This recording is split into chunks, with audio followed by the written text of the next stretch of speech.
Welcome to another episode of Legitimate Matters. I'm your host, William Paris. Today we're hosting the show from the beautiful Burnick Hotel on East 47th Street in none other than New York City. Did you know that 8 out of 10 businesses fail in the first 18 months? How is that even possible? They actually crash and burn.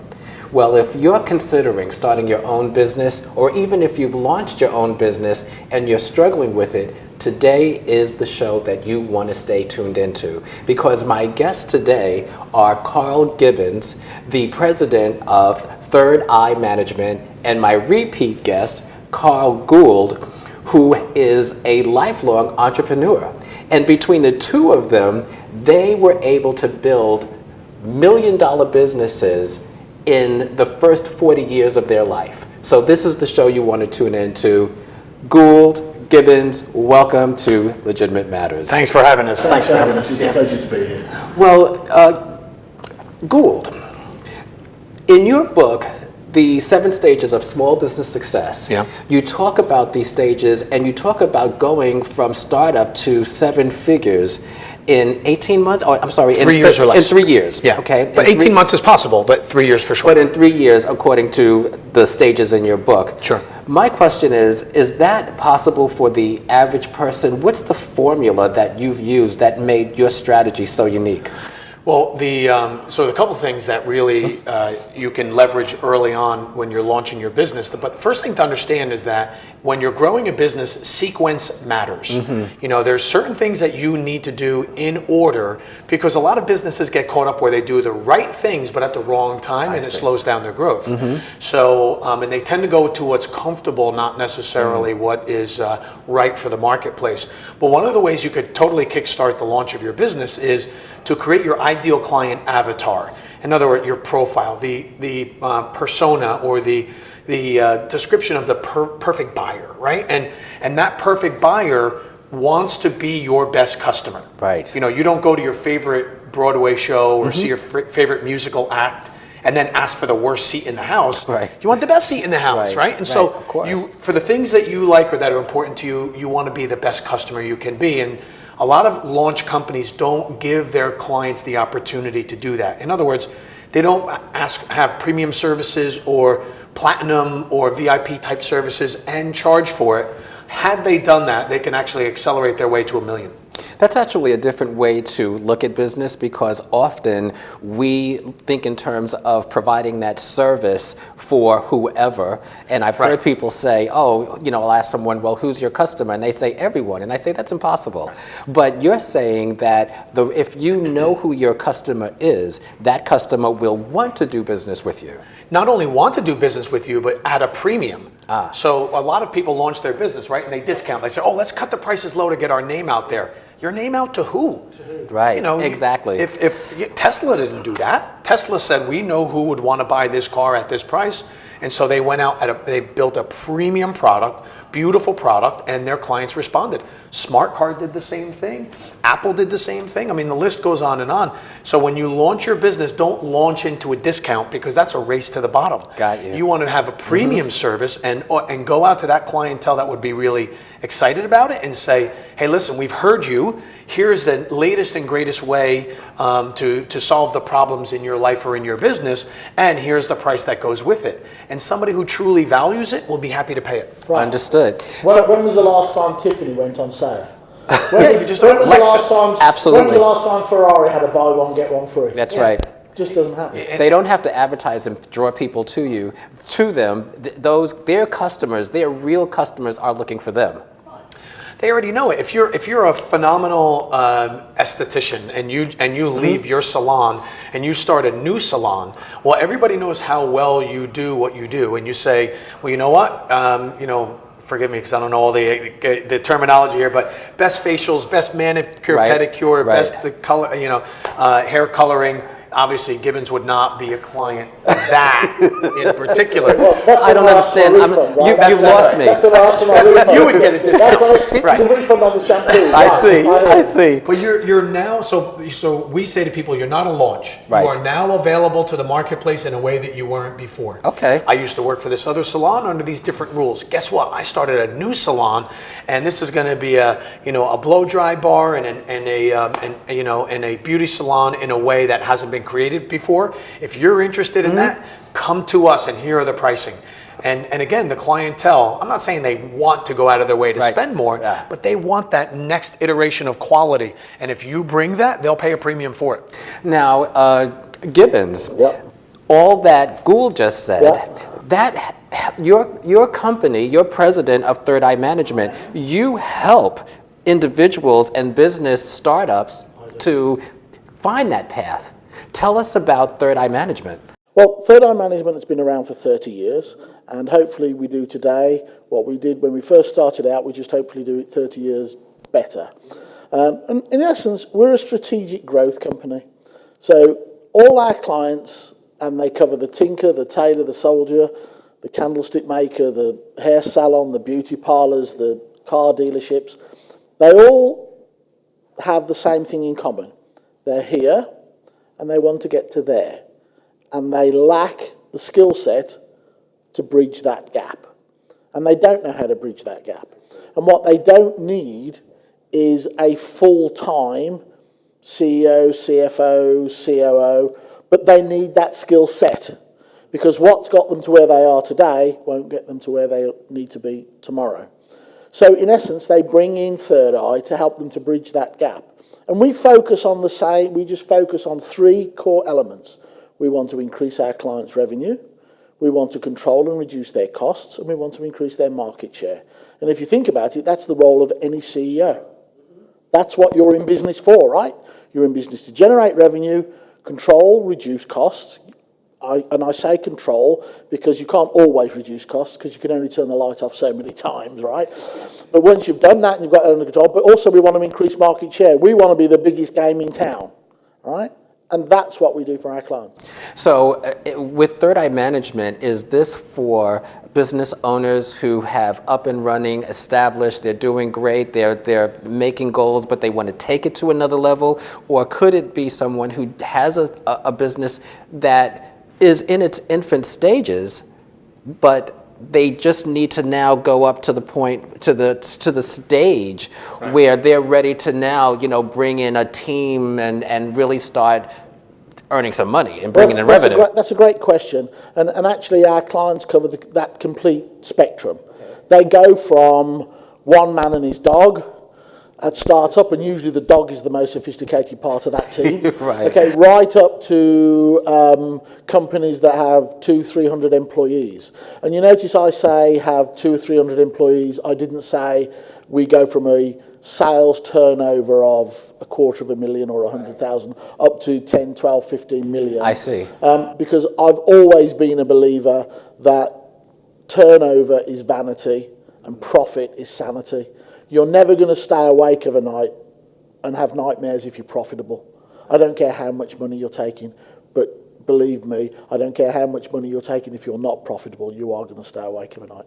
So again, we focus on those three core elements: increasing your revenue, controlling and reducing your costs, increasing your market share.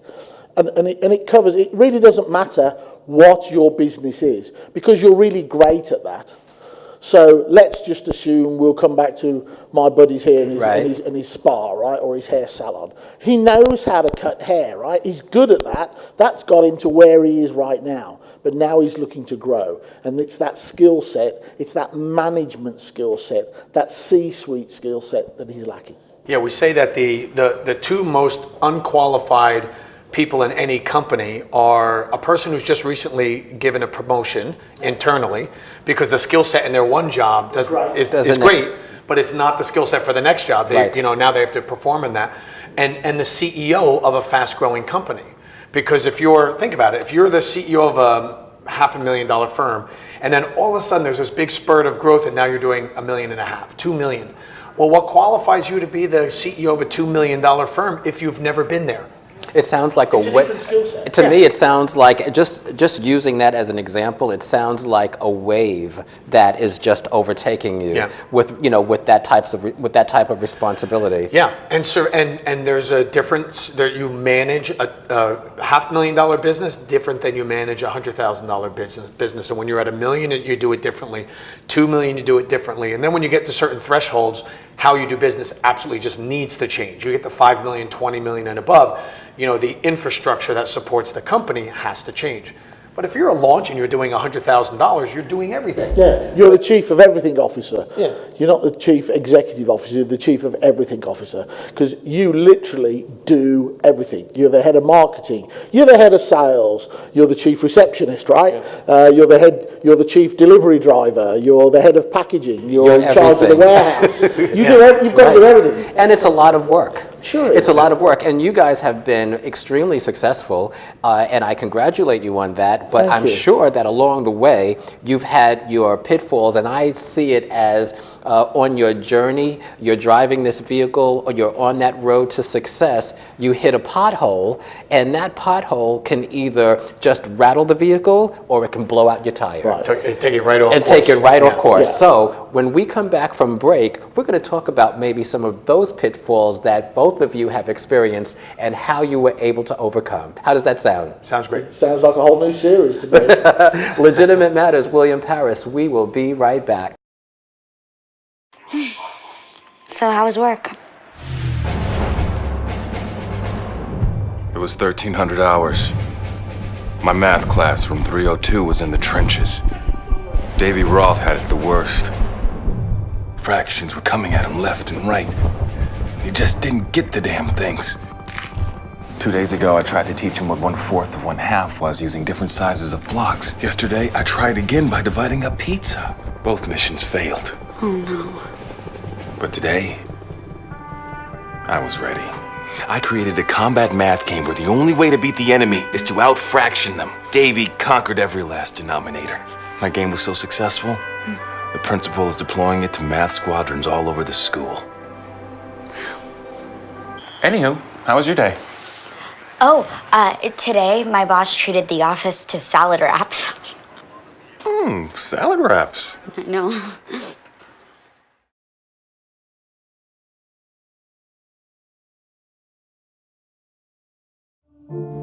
Most people only pay attention to the final product of a successful entrepreneur. They say things like, I can never be like them, or they got lucky. What most don't see is what they've overcome. All the struggles, the daily rejections, the heartaches, the betrayals, the rumors, the criticism, the empty bank account, and all those lonely nights while trying to make their vision a reality. You see, the only difference between the one who quits and the one who doesn't is that they showed up every day. They worked hard every day. They hustled every day. They learned from a proven mentor every day. They improved every day. They did all this even though they felt like quitting every day.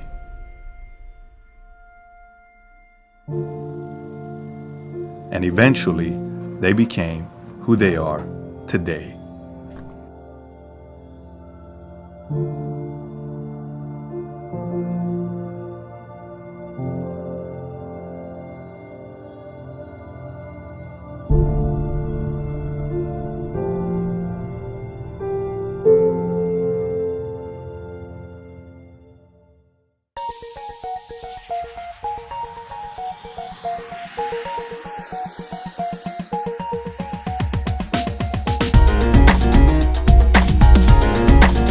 Welcome back to Legitimate Matters. Once again, I'm your host, William Paris, having a great conversation about how to really grow your business and the intricate details to really make it not just a business that's open, but a business that's thriving. And my guests today are none other than Carl Gould and Carl Gibbons, and we've been talking about all things business related. But my question now, guys, is you guys have been successful. You've done a great job. You've opened million-dollar businesses. You've taken them from startup to amazing success.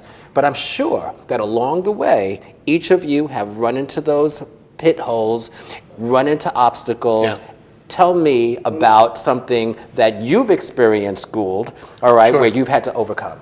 Yeah, so I think one of the things we share in common is that all of our businesses were bootstrapped on some level. I mean, we may have gotten a little bit of startup cash or so, but We could be here. This could be a complete series all on its own. Yeah, for if sure. you want to know about potholes, man, I mean, Right, yes. so in particular, I had a construction project that Okay. was going on, and the bank that was funding it, because we were putting in 4 homes in this subdivision, and the financing fell through. One of our funding Wow. partners didn't pass through the qualification after pre-qual, and so it fell through. And we found we had to deliver these homes on a certain day, and within 30 days I had to raise $500,000.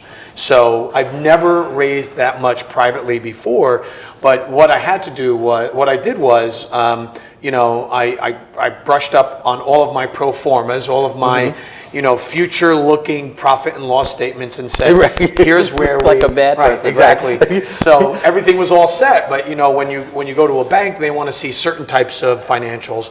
The entrepreneur, if it's a private funding, of course they want to see your financials, but they also want to see what are your projections, how is that going to come out, and so I had to very quickly switch my full-time job from building to raising capital, and it's another type of selling in a way, in that you have to go out and you have to sell people on the idea of contributing cash to your project. And so because I was on such a short time frame and everybody knew it, Right. I had to offer very favorable terms, but it was one of the things that I was able to do, and the job came off successfully, and I ended up with 3 people who contributed that amount of money. Okay. One was a line of credit, one was a flat out partnership, and one was an infusion of cash in order for working capital. So I had to do some jockeying around, but I mean that happens in business. It's not a question of will it happen? It absolutely will. The question is, what do you do about it when it does? And so I found and it's your myself. attitude towards it, your approach Yeah, towards it. it was just I kept moving forward because the project had to move forward. What's important is that you kept moving forward. Correct. Okay, Correct. right. Gibbons, anything similar where you... Funny you should say that. It's a great question because it actually relates to a question that you asked a little earlier in the interview. You were talking about why businesses fail, and the story that I'm going to share you with is a very similar story, but it's also the number 4 reason why businesses fail. Okay. And it's because of insufficient capital, lack of funding. Gould found himself short. Yeah. I got carried away with my very, very first business. Okay. My very first business. I was all excited, the dream. I'd got the hustle. Right. Right. And I was hustling away, and then it suddenly dawned on me I hadn't got the money to do it.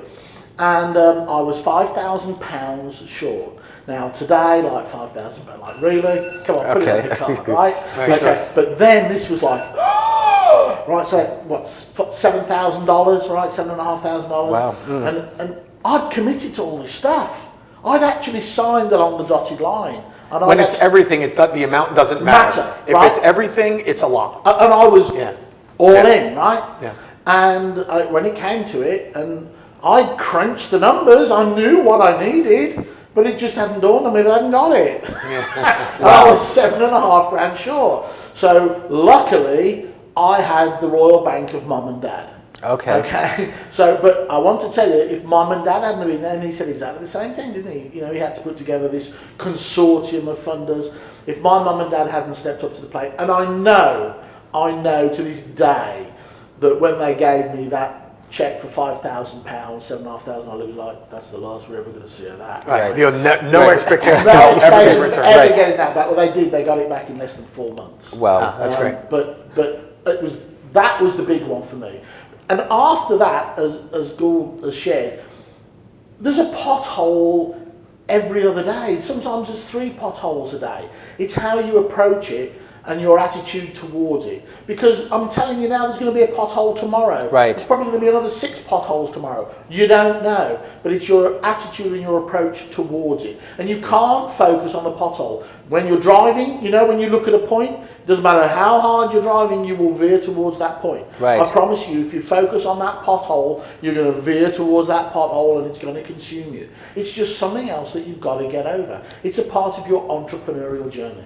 Well, It is. well, I got to tell you guys, this is excellent information. We're going to go to break, but there is a takeaway where that's concerned. And if you want to know what that takeaway is, you're going to have to come back after the break. William Parris, Legitimate Matters. Once again, we'll be right back. I used to dread getting up and going to work. I was done with the corporate grind. I was tired of being a starving artist. I started looking around for a business that I believed in, and I kind of wanted to do something a little more green. For my kids. My art is my passion. My SCORE mentor helped me take the first step. He helped me create a business plan and helped me implement it. Feels like you're not in it alone. How to expand. My business. If you get a solid foundation blade, everything else falls in place. Their talent helps me be successful at mine. My SCORE mentor has been tremendously helpful in the marketing of my business. Every person I've encountered with SCORE is so incredibly passionate about what they do. SCORE helped me to make the unimaginable possible, all for free. For free. I could not have done it alone. I'm here because of SCORE. I'm here because of SCORE. I'm here because of SCORE. Get your free business mentor at SCORE.org. Hey, Gould, what are you doing? I was just getting ready to say something. You just took the mic from me. You can't take the mic. This guy, it's this guy like. Hey, are you guys bullying me? Yes. What's up? Hey guys, we're on the set of Legitimate Matters here with William Perry. We've just had a great time. We want him down on G Team Radio. What do you say, Gould? Absolutely. There's a ton of fun and a great location up here at the Burnick Hotel in Manhattan, 21st floor. And we just spent the afternoon talking about how to make small business more successful. Shooting the business breeze. Yeah, and giving William's listeners an opportunity and his viewers an opportunity to work with us directly through our 3-minute video content. So Sounds we're like a looking plan. forward to that. Did you guys enjoy being on the show? Oh, it was a blast. You guys were great. I loved it. Who are you again? Oh, well, now I don't remember. But anyway, for those that are watching, Legitimate Matters, don't forget to subscribe to my YouTube channel. All you have to do is search for Legitimate Matters on YouTube. Subscribe. Thanks, Gibbons. Thanks. I did that backwards. Gibbons, Gould. Well, we're twins. It's so hard That's to tell okay. us apart. It's so hard to tell. Separated at birth. That's a wrap. Legitimate Matters, William Parris.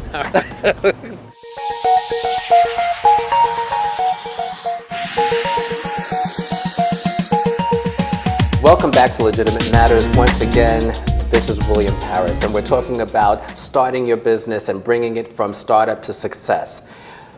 Gibbons, Yes, sir. we've talked so much about all the success and what goes into this, but tell us, really, what is the foundation and the grassroots and the mindset that you have to start off with even before you can even think about approaching someone for funding? Right. You've got to have a plan. The first thing you've got to ask yourself is, what is this business? Is there a market for it? Okay, and here's the Good point. The big challenge. Right. When you're looking in the mirror of a morning and you're talking to that guy that's looking back at you or Right. the gal that's, of course it's a good idea. Okay? Right. So you need to validate that idea. Okay. Well, even more so than that. There's 10 billion, there's 7 billion people on the planet. Yeah. No matter what your idea is, there's a market. Well, we just got to be able to get it to them. Get it to them and in a way validate that's it, profitable. Right? Okay. Yeah. So are we in the right place? So is the location right? Right. Okay. And then we need to look at what's the plan? How does it work? And I can tell you, he and I have lost count of the business owners. We call him Bo, or her we call them business owner entrepreneur. Right. We meet them all the while, and what is it? It's all up here, right? Yeah. It's all up here. I carry that plan It's all up around. here, man. Yeah. I got it. And within 2 minutes of being into the conversation, that just collapses like a pack of cards because it hasn't walked out.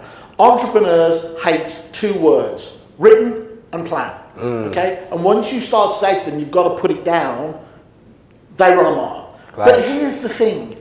When you do put it down on paper, it does one thing for you more than anything else. it validates your thinking.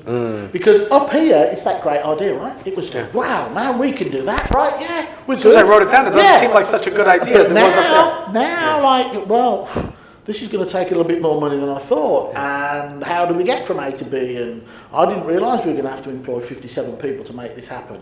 And it starts to clarify and it starts to crystallise the idea. And I'd put it, the challenge to anybody. If you cannot get your idea crisply, succinctly and clearly down on one page for your business. One page. Well, one-page business plan. If you can't develop a one-page business plan, go back to the drawing board because you haven't thought it through. Now, you see, that is a good point because I've done business plans within my 30-something year career, all right, in hospitality.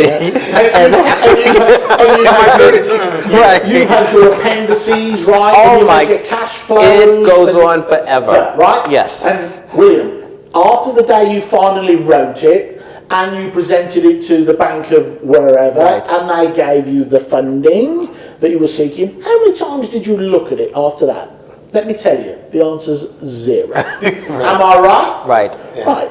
But you put it down on a one-page business plan, because you've distilled it so finely, I can tell you, his plan, my plan, our plan, it's right above our screen. We look at it every day. It becomes a dashboard. It's a dashboard, right? Wow. Are we on target? Are we doing what we said we were going to do? Well, you don't need subsection 3, appendices D. Now, don't get me wrong.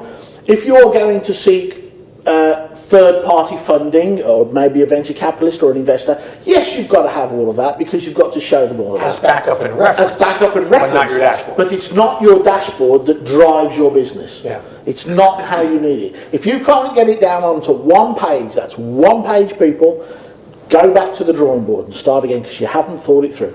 Well, I also want to say to the viewers that if you haven't seen previous shows, the 7 stages of small business success actually spells out a lot of these steps that will help you to get yourself started. So I urge you to get the book 7 Stages of Small Business Success, which is Carl Gould's book, and then collectively Gould and Gibbons have written Quit and Get Rich, Fix It in 5. Yep. In my opinion, must reads. I think that we have 30 seconds. What do you want to tell my viewers before we close the show?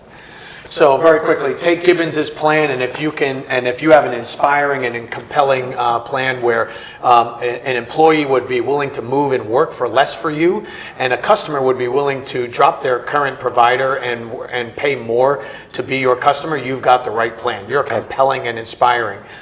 Gibbons? Stop procrastinating, do it. Do it, okay? Gibbons, Gould, thank you so much. This has been an amazing show. And for my viewers, this is Legitimate Matters. Remember to follow me for this episode and others on my YouTube channel. And please subscribe to the YouTube channel. And there's a lot more about Gibbons and Gould that you'll find on my channel. Thank you so much for watching. Again, your host, William Paris. And this is Legitimate Matters.